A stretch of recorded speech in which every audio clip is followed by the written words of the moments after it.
Inspirasi hari ini, berpikir positif. Filipi 4 ayat 8. Jadi akhirnya saudara-saudara, semua yang benar, semua yang mulia, semua yang adil, semua yang suci, semua yang manis, semua yang sedap didengar, semua yang disebut kebajikan dan patut dipuji, pikirkanlah semuanya itu. Suatu malam, seorang ibu tiba-tiba merasa sakit. Awalnya, tubuhnya terasa pegal. Lalu sekujur kaki dan telapak tangannya menggigil kedinginan. Sekitar pagi dini hari, perutnya terasa mual, dan 2 menit berselang, ia muntah sejadi-jadinya. Ketika suhu badannya diukur, hasilnya membuatnya syok. Ia demam tinggi sampai 38 derajat.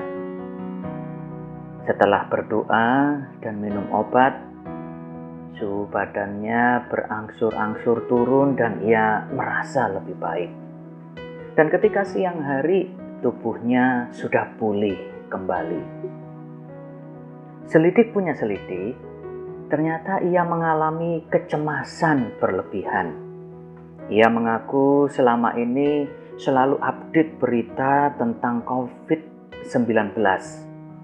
Dari berita yang dibacanya, ia kemudian menyimpulkan bahwa dirinya yang pernah sakit TB paru akut rentan terserang COVID-19.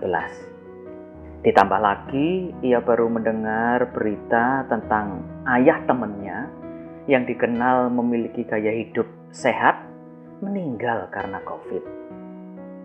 Sederetan pikiran buruk pun terus berkecamuk di dalam benaknya. Tanpa disadarinya, kecemasan menguasai dan mengakibatkan tubuhnya ikut melemah.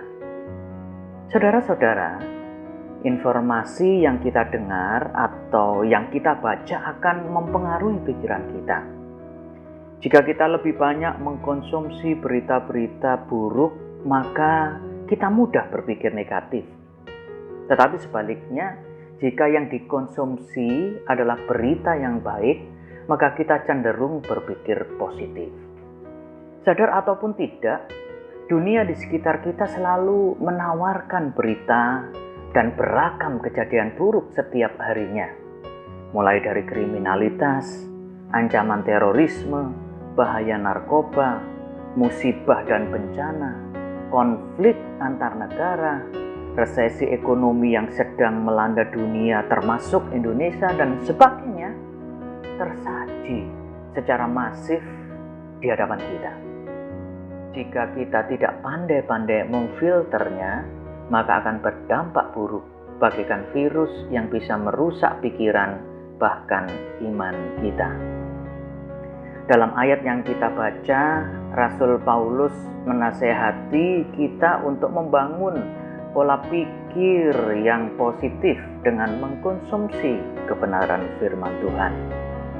Dengan membaca dan merenungkan firman-Nya, kita akan dimampukan untuk menyaring efek negatif dari berita-berita buruk yang kita baca atau dengar. Kita juga akan diajar untuk lebih bijak menyelaraskan pikiran kita dengan kebenaran firman Tuhan, sehingga damai sejahtera Allah selalu memenuhi kita. Oleh sebab itu, kita harus lebih banyak meluangkan waktu untuk membaca dan merenungkan firman dibanding dengan mengkonsumsi berita-berita yang begitu meluber di berbagai media massa. Keputusan hari ini, ya, bisa jadi bahwa semua kabar buruk yang terjadi di sekitar kita adalah sebuah fakta.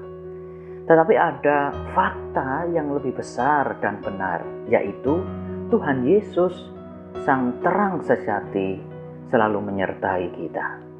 Oleh sebab itu, mari kita selalu meluangkan waktu lebih banyak untuk bersekutu dengan Tuhan dalam doa dan merenungkan firman. Amin.